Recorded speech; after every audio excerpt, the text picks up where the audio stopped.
So thank you for being here today. I'm really excited to be able to share with you some of the work I've been doing this past year since I graduated at Stanford.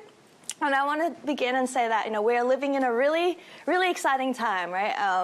Right now we're just witnessing how autonomous systems are really revolutionizing the world we live in as we speak today. And so as we see more robots or autonomous systems becoming more pervasive in our everyday life, we also find ourselves in situations where we as humans need to interact with robots. And we see this of course, in autonomous driving. We also see this in warehouse settings and also at our homes, inside our houses. We have mobile robots that need to navigate around people. We also see this in assistive technologies, such as in wheelchairs. And also in search and rescue. If you ever get lost on a hike, you might see that you'll have a UAV fly over to try and search the area and look for you. And not only is some of those operations are done autonomously, but they're also oftentimes controlled by humans. And so you have humans also interacting with autonomy through some interface. And I just want to say a few words about my research lab, which is the Control and Trustworthy Robotics Lab. And we work on building trustworthy autonomous systems that can operate seamlessly with, alongside, and around humans. Okay, and so this ranges all the way from assistive control, also where you have systems where a human might want to interact with some interface to then command an autonomous system to do a task remotely, and also includes navigation. So this could be in terms of pedestrians or even in autonomous driving, and I'll talk a little bit more about that today. But just kind of zooming in a little bit more into the navigation setting, I wanted to highlight some of the challenges that needs to be addressed when it comes to building trustworthy autonomous systems that can operate with, alongside, and around humans. One of the big challenges is human behavior prediction. Right? So if there are humans around, an autonomous system such as this mobile robot here needs to be able to predict how humans behave. Right? So that's a pretty active problem right now, and I have some work on that that I did during my PhD. And then given that we have a prediction of how humans behave, then the robot needs to then make a plan, figure out what a good trajectory is that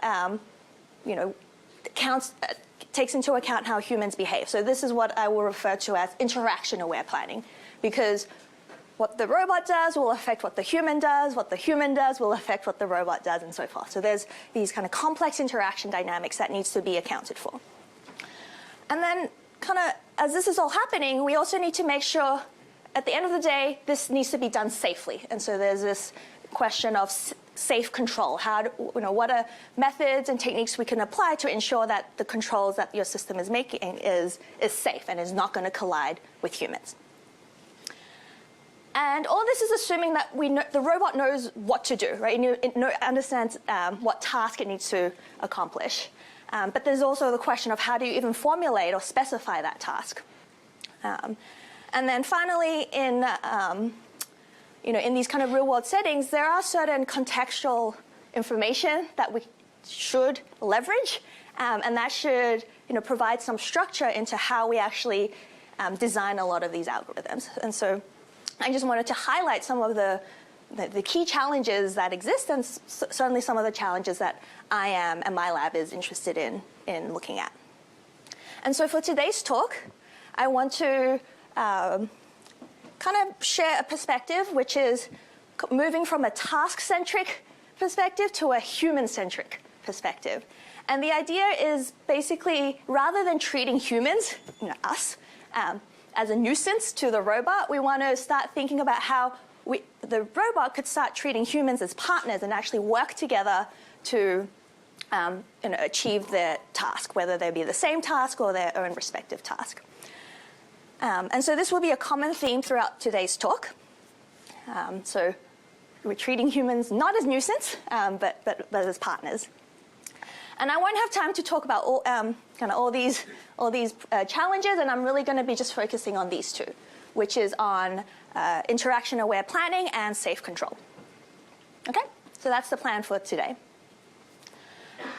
And so I've structured my talk so that I want to start answering these two questions. I have some ideas and present some work where that provides potential solutions to answering them, but I would say these are still pretty much open problems that is worthy of attention. And so the first half of my talk, I'll be talking about safe control.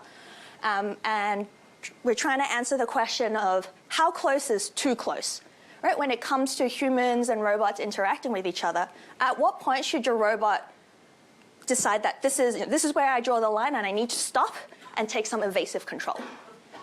Okay, if you go back to the image over here where I'll mention that this is taken from the UW campus. This is in the middle of campus. It's a very high traffic area. If we were to tell your robot, keep a 2-meter buffer away from everyone, it's not going to be able to get across the square. Right? So it needs to be able to understand how humans are behaving and understand, maybe the human isn't out to get it, to chase it down and kick it or something, right? And so the question is, where do we draw the line? How close is too close? And then the second question, which is the second part of my talk about interaction-aware planning, how do we make interactions natural and seamless without explicit communication? It is, and again, I'll talk more about this later, but it's quite amazing how we as humans are able to navigate really busy intersections without colliding into one another, yet we're not announcing what we're doing to everyone around us. So how is that possible? Okay, so to start off, let's talk about safe control. So in this driving scenario, imagine you are the control engineer for this autonomous car, and the car is in this situation. They're going to merge into the same lane. So should the autonomous car brake, right? To brake or not to brake? I'm going to give the unsatisfying answer and say that it depends. It depends on what you consider as a reasonable assumption on how the other driver, the human driver, is going to behave. Right? So we can make an assumption and say, let's assume both cars can do absolutely anything possible. And if you project those assumptions forward in time and see if these sets overlap, then we can say it is unsafe and therefore the autonomous car should slow down.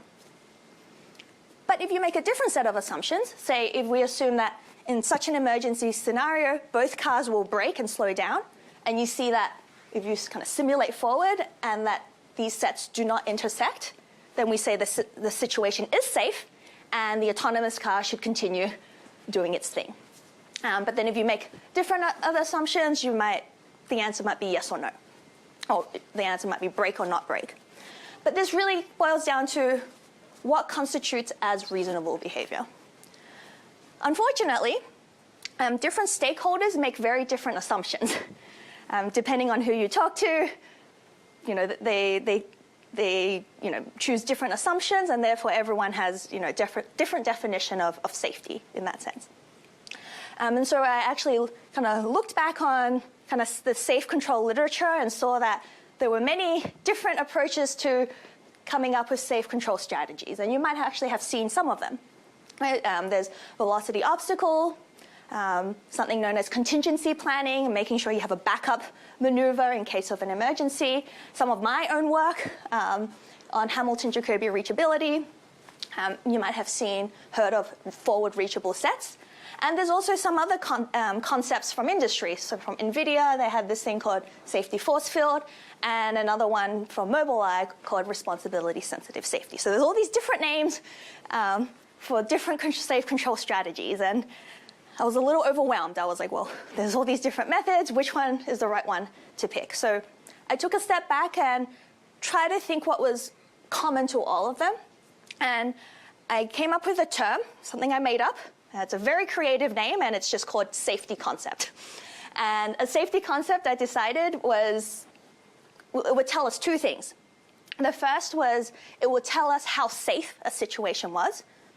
And the second, it would also tell us what are safe or unsafe controls your system should take, right? So the input to, so you can think of these as two functions, right? So the input to these functions is the world state. So just some information about the environment and the world.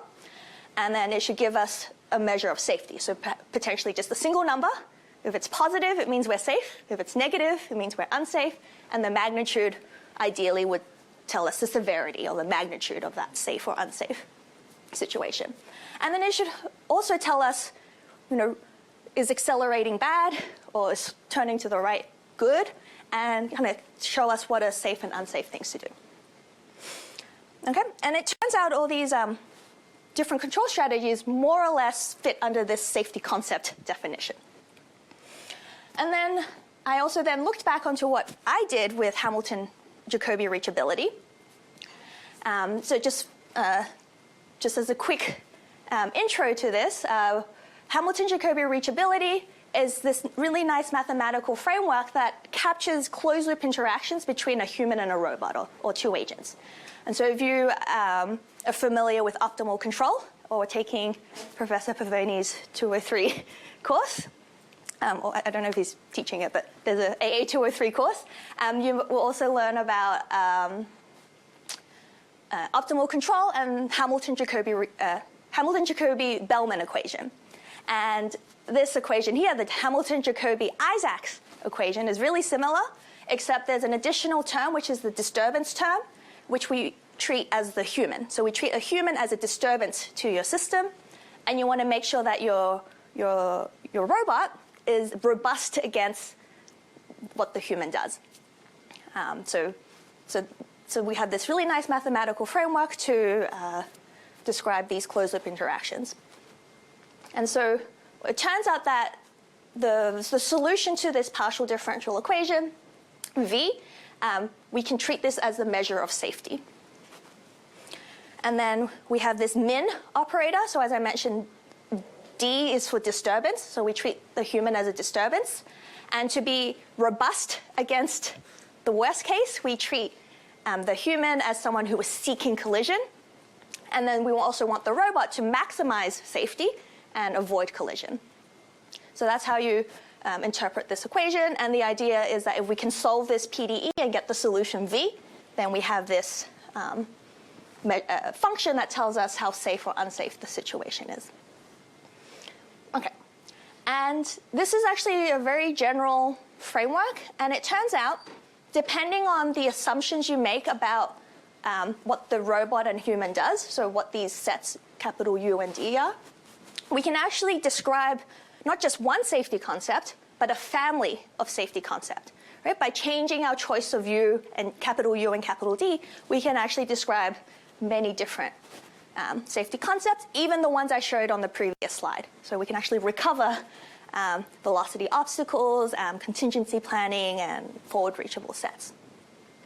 So that's really nice, right? So now we have some mathematical framework to synthesize a safety concept. But this still doesn't answer the question of what are reasonable assumptions to make about how other agents behave. Okay? And this was something I saw in my own work in the past, where if we assumed that both the human and the robot could do absolutely anything possible, right? They could accelerate or slam on the brakes if we're talking about a car, and swerve really hard left or right, then these sets that we get, or what we consider as an unsafe state, turns out to be impractical. And so the way you would interpret this picture here is that, suppose the autonomous car is red, and the human-driven car is in green. If the green car enters this bubble, the red car thinks it's unsafe. But you can see this bubble is quite wide. It's so wide that it thinks the car is unsafe if it's just in the next lane. And we know from how we drive on the road that that's not true, right? Oftentimes when we're driving, we're totally okay with having a car right next to us in the next lane, because there is some, assumption that this other car is not going to just really swerve into you, maybe 99.999% of the time. Okay? And so really the question then becomes, how do we pick a reasonable choice for U and D? And surprise, surprise, we can learn this from data.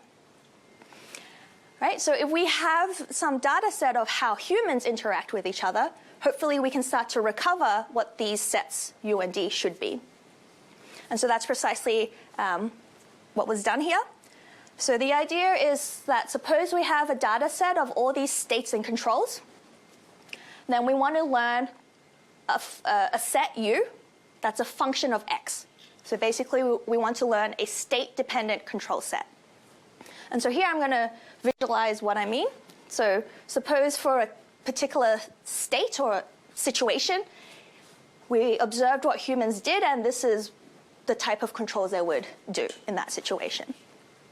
And then what we want to do is learn a set that contains these points. So we want to learn U of X. But then there's also a question of, well, here I've chosen an ellipse or an oval, but I could have also chosen a bigger set that also contained these points, right? Or even just said I should choose everything. Like if I chose a rectangle that covered the whole U1 and U2 space, it would still contain those points. So that's still a set that contains those crosses. But one of the insights we made here was that humans tend to take controls that keep them safe, right? So these crosses here, we can assume these are safe controls. We're not going to deliberately cause a collision, hopefully. But this also meant that the things that we don't observe, things that don't have crosses, imply that they're unsafe, right? So there's a reason why we observe what we observe, but also a reason why we don't observe what we don't observe in the data set. And so this is just a fancy way to say that assuming our data set contains safe interactions, so there are no collisions, all the points in there live inside a control invariant set. And so this learning problem becomes learning a control invariant set from data. So a control invariant set is a set of states where you know your dynamical system can stay inside of it indefinitely. And it turns out we can represent control invariant sets using something known as a control barrier function. And I'm going to use this slide to quickly kind of introduce what a control barrier function is. And conceptually, it's quite elegant. So what we can do is start off with an unsafe region that we want to stay out of. And then we can come up with a function B. It's a scalar-valued function that takes in state and spits out a single number. And B should be chosen such that it is negative inside the region and positive outside. And then the control barrier function kind of framework formulation says we want this inequality to be true for all our states. And this is just saying that we are bounding the rate at which the system approaches the boundary. So if we were to start outside, we can move however we want as long as the rate at which B decreases does not exceed some certain threshold. So it's saying if we're far away from the unsafe region, we have a lot of freedom to do what we want, right? If I'm far away from a wall, I could run towards the wall if I want to do. But the closer I get to the unsafe region, say this wall, I need to start slowing down to the point where when I'm at the wall, I need to either stop, move along the wall, or start moving away from the wall. Okay, so that's the idea of a control barrier function. And they are used to describe or represent control invariant sets. And so this becomes a CBF, or a control barrier function, learning problem. And what is also really nice about CBFs is that we can also find a control set, U, that satisfy this inequality. And so this is how we parameterize this state-dependent control set. Yep, state-dependent control set. And here in the work I have cited here, we are trying to learn parameters of this alpha function. And this actually turns out to be a very simple learning problem, and we can just do this through gradient descent. So nothing really fancy is happening under the hood here. Okay, so suppose we do this, we have data, we learn this state-dependent control set by using control barrier functions as an inductive bias, or a way to parameterize it. We can then plug it back into this Hamilton-Jacobi-Isaacs partial differential equation and solve that PDE. Here, I'm skipping over some details. It's not as simple as just kind of slapping it on. It does make the problem a little bit more difficult to solve, but this becomes, if you're interested in game theory, this becomes a constrained two-player game. Okay, so we got some data, actually from some of my previous work as well, where this is a really nice data set that contains interesting interactions, because what we did was we had two people on a driving simulator, and we asked them to swap lanes in a short amount of time and distance. And so this is something I think we all have experienced as we're trying to merge onto the highway. I think the 101 exit by the in and out has a very short distance for you to actually merge onto the 101. So this is exactly what we're trying to emulate here. And these are the sets that we get from applying this framework. So in the gray is the one where we assume the worst case. So we assume both agents can do anything possible, but you can see that this leads to very wide sets. In the red, we assume that both cars are just going to brake. So this is a pretty optimistic assumption, and this leads into these sets that are very long and skinny. But applying this learning approach, the set we get is somewhere in between. It still has a little bit of width, because cars can steer, but maybe they won't steer maximally when they're driving on the road. And so here we can see that by leveraging data, we can synthesize these novel safety concepts. And that is maybe not as extreme as the worst case setting or the optimistic setting shown in red there. Okay, so there's that, and then I also wanted to share some other recent work where we're using control barrier functions to learn safety for multiple agents. So we extended this to the multi-agent setting, but again, in like a driving context, it's really interesting because even though there are more agents, more cars on the road, depending on where you are on the road, you are actually more or less responsible for maintaining safety. And so what I mean by that is, depending on, maybe you're on a lane where you have to merge onto fast-moving traffic, so you, as the person trying to merge, are actually more responsible to avoid, cutting in front of someone, right?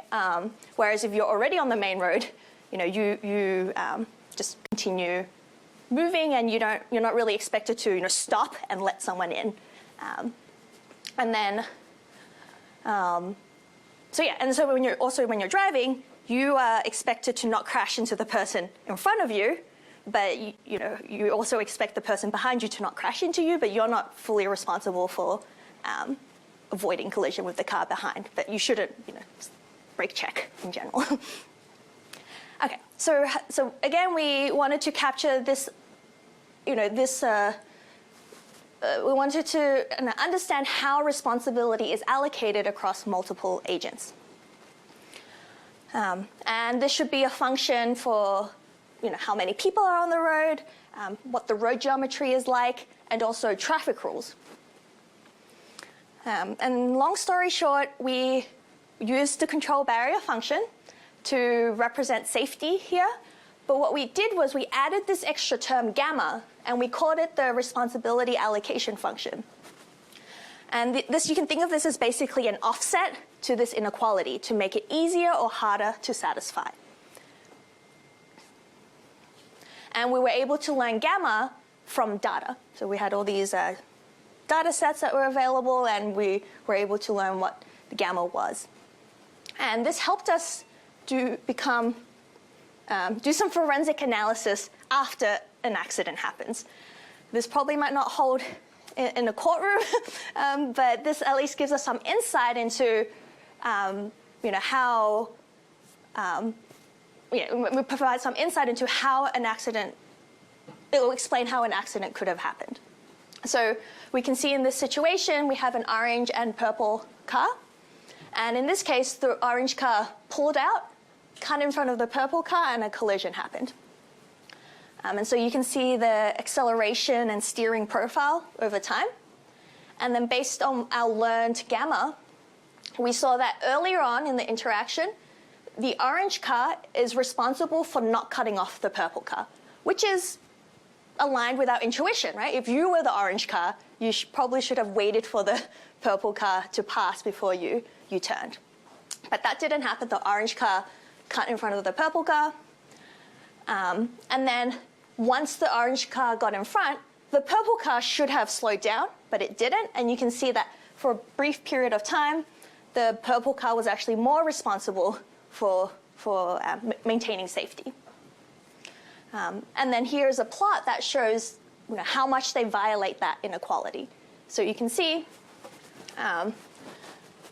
around this region, the purple car violates the safety constraint, meaning they should have slowed down more than they did, and perhaps this was why a collision happened. Okay.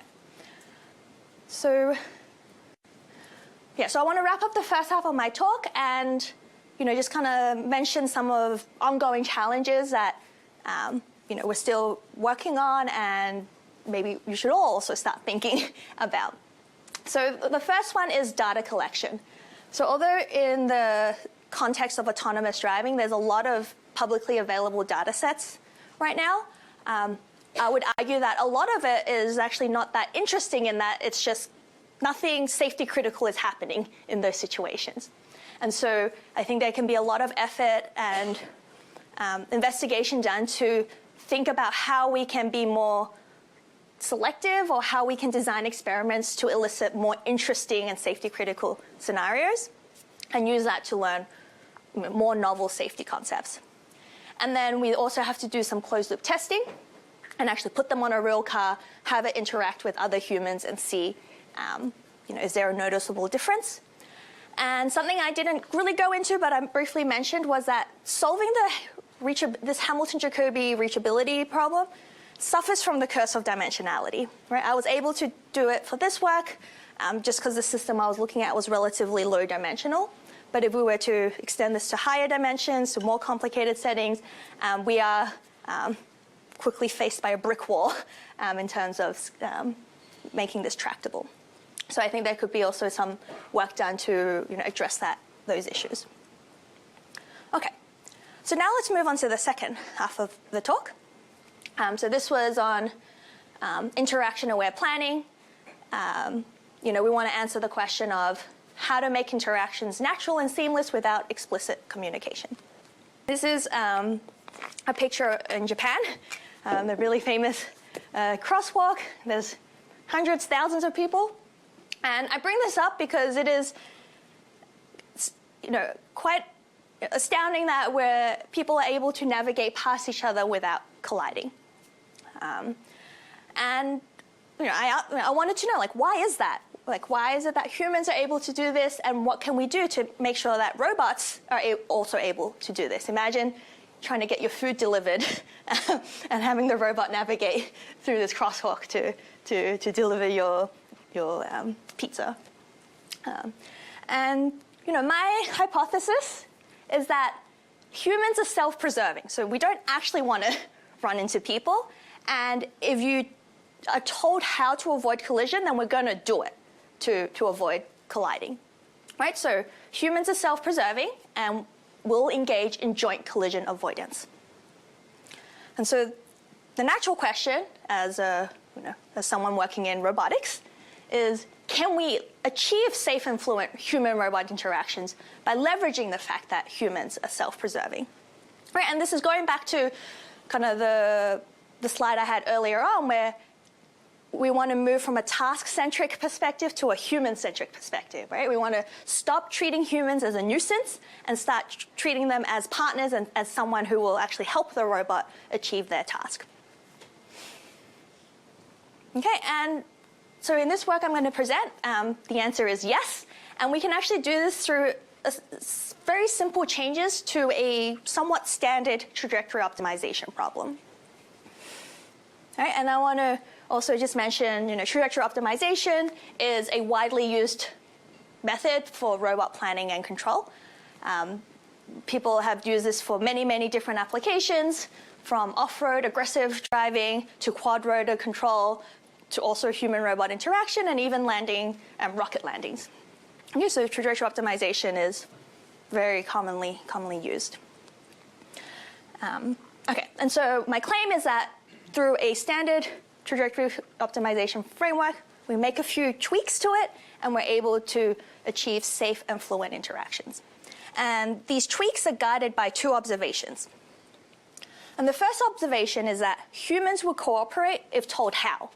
Right? So as I mentioned before, if someone is approaching me and someone told me, hey, Karen, move to the right and you will avoid collision with this other person, I'm going to do it. Right? There's no reason why I wouldn't do that. So if someone told me how to avoid collision and it made sense and was logical, then I will do it. So what does that mean for the robot? So what that means for the robot is two things. The first is legibility. So the robot should move in a legible way. And legibility means motion that conveys intent. So if the robot is moving in a way that is quite intuitive and its motion corresponds to what it's trying to do, then this will inform a human who's watching this robot how to avoid collision. So we want to incorporate some legibility into the robot's behavior. The second is proactivity. So not only do we need to be legible, but we need to be proactive in conveying intent. So we all like to be proactive in our lives in many aspects, but this is just saying we want to do things early before a problem has actually occurred. Right, and so by the robot being proactive, this is essentially providing a human the opportunity to avoid collision. Okay, so the question we want to tackle here is how do we encode legibility and proactivity into a robot planning algorithm? The second observation we make is humans are not completely selfless. Okay, so if you told me, hey, Karen, if you want to avoid colliding with everyone in the room, just stand in the corner, wait till 1:30 until everyone's left, and then walk out the room. Okay. I'm not going to do that. I mean, I'm not completely selfless, but I like so we want to also leverage the fact that we don't we want to be courteous but not too courteous. And the way we incorporate this idea is to introduce this idea of inconvenience. So we can measure some level of inconvenience that the robot is accumulating or also the human is accumulating. Then what we can do is apply a budget constraint to it and say, as a robot or as a human, I understand you're moving a little bit out of your way to avoid collision, but we want to make sure this isn't too much or beyond some threshold. Okay, and so this then leads to the second question, or how do we limit the amount of inconvenience and individual experiences? Okay, so here is a kind of very general setup for a trajectory optimization problem. And what we propose in this work, and this is led by the student and undergraduate at UW, who we introduce kind of two-ish things. The first is this idea of a markup factor. And we add this term to the running cost.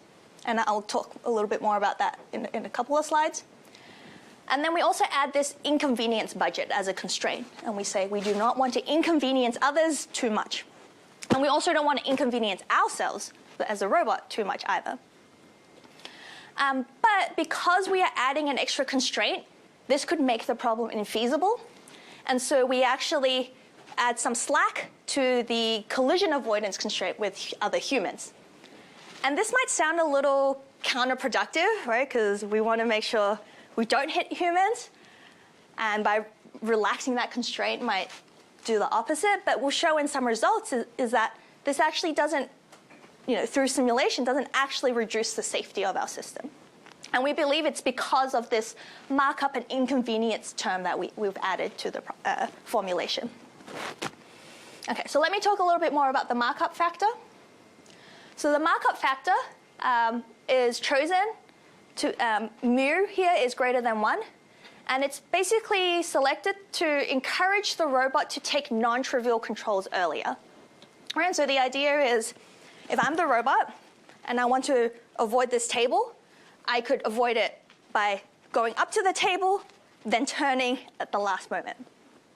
Alternatively, I could have said, well, I want to avoid this table, so let me start moving away from it early, and so that if someone else is watching me do this, they'll understand that I am trying to avoid the table, and they will plan accordingly, and therefore providing them an opportunity to kind of figure out what they should do.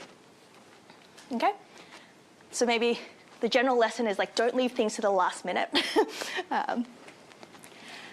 Okay, so we, just to kind of visualize how the effect of this, we looked at this head-on scenario where we have the robot and the human approaching each other, kind of like a corridor problem. And then in this plot, we see that over time, what we're plotting here is the heading rate of the robot. And you can see that for mu, if we have a markup greater than 1, the robot turns earlier and faster. Whereas if we choose a markup of 0.9, so basically a discount, the robot starts turning later and less. Right? And so this is indicating that by the simple addition of this markup factor, which is mu is greater than 1, we have introduced proactivity, and the fact that you're turning earlier and faster could mean that it is more legible, and the motion is more legible. It's showing, hey, I want to turn and move to the side to pass an oncoming agent. Okay. So yeah, basically with a higher markup, we encourage faster and earlier rotation. And then here's another plot to show the effect of markup. So again, this human and robot are approaching each other, say in a narrow corridor. In the green here, sorry, not green, in the blue, we are showing the heading of the robot. And you can see in blue, which is our proposed framework, the heading is quite smooth and consistent. It's always turning left and passing the human. But without this markup term, we see that the heading over a number of simulations oscillates back and forth. And so this is corresponding to the case, that kind of awkward situation you come across when you're trying to pass someone on a narrow corridor. And so yeah, just through this simple addition of this markup, we're able to kind of get some really nice and smooth and confident behaviors as opposed to this oscillatory behavior. Okay, now moving on to inconvenience. So as I said, inconvenience is the cost incurred. So we define inconvenience as the cost incurred compared to an ideal trajectory. So here, suppose there was no one in the environment, and we can compute what the path the robot would have taken. But then there is a human in the way, and so the robot decides to do something else. And we want to figure out or compute, what is the difference in the cost between these two trajectories, and this is what we define as inconvenience. And there, you're free, you can choose whatever function you want to choose. At least in our work, we looked at things like distance to the goal, total acceleration, and total distance. Okay, you can see I'm running out of time, so I'm going to maybe just quickly go through these results. And so here, the first 4 methods are baseline methods, and these are common methods used for multi-agent interactions. And this last one on the right is the one we're proposing. But you can see through all these other baseline methods, the results we get are either the robot turns too little too late, or the robot becomes too timid and just stops and freaks out. Another baseline says that a robot's a little indecisive and oscillates a little. This other method, which is actually our framework, but without the markup and inconvenience term, oscillates a little, and it's unfair in the sense that the human has deviated much more than the robot, right? So we want to make sure that the interaction's more fair. And so you can see our method is fluent and fair, so the interaction is quite smooth, and both the human and the robot deviates the same amount. And so here's just another plot to show the yaw rate between the human and the robot. So on the left is, again, a baseline method where there is no markup and no inconvenience budget, and on the right is what we're proposing. But again, you can see that without the markup term and the inconvenience budget, the robot's yaw rate oscillates a whole lot. So again, it's very indecisive, whereas in our method, it's much smoother. Okay, and then we also tested this in with a human in the loop. So we're still working on getting this done on like a physical platform, test bed, but we did the next best thing, which was hook an Xbox controller to a simulator and told a human to control this little red blob, which is the human. But this was done in a first-person view. And then the robot there is running the algorithm we just talked about. And we could do this all in real time. So you can see in this simulation, I'll play it again, but the robot actually was the first to start moving to the side and to avoid a collision. And so this is, again, highlighting the proactivity that we get by the simple addition of a markup term and also this inconvenience budget. Okay. And so we ran a bunch of experiments with different initial conditions and headings. And then we can see that in terms of total acceleration, so you can think of this as control effort, and this other metric, which we call path irregularity index, this is you can think of this as the amount of turning an agent does. So if the goal is over there, you want to kind of be facing the goal most of the time. You don't want to be facing perpendicular to the goal. And so for both these metrics, lower is better. And then you can see for our proposed method in the shaded columns, our methods are maybe not always the lowest, but they are both low. And between the human and the robot, they're both rather equal, right? And so this is showing that through our framework, we're able to achieve prosocial interactions. So prosocial here means that it is behavior that benefits everyone. So we don't have anyone that's particularly selfish or selfless. Everyone kind of has an equal share in benefiting from the interaction. Okay, so we can see for our method, it's low, but also the magnitude between the blue and the red is roughly equal.